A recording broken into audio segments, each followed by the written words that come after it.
lo que nosotros venimos viendo es que hace muchos años que en Bahía Blanca viene el problema de las motos como un problema general y que no avanza, y que hay otros municipios, particularmente el de Tres Arroyos, que yo planteaba el otro día en una comunicación que hice en las redes, que decidió tomar el toro por las astas y empezar a tener una política por lo menos más firme en cuanto al secuestro de las motos.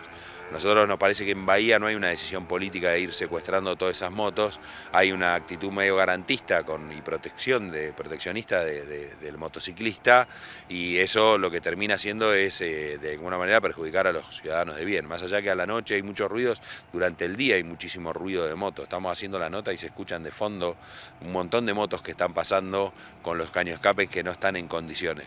Así que me parece que es una tarea que el municipio tiene que encarar y de alguna manera hay que empezar a solucionar el problema. La ordenanza puede ser perfectible, pero de alguna manera no es la respuesta decir que como la ordenanza no me gusta no la cumplo, si no la puedo plantear en su reforma, la puedo derogar, si quiere el intendente tiene la posibilidad de plantear una ordenanza de derogación. Bueno, allí está, ¿no? El cruce en redes sociales. Primero, el posteo, la publicación que hizo Adrián Juglar. En Bahía Blanca los ruidos insoportables de los escapes libres continúan porque al intendente le falta decisión política directamente.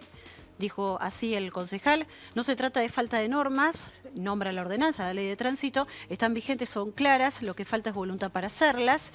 Y desde el oficialismo, el concejal Álvaro Díaz le responde: la ordenanza que mencionás, Adrián, da un marco escueto y pobre. Por otro lado, hace muchos meses que no discutís ni acompañás nada que haga ruido.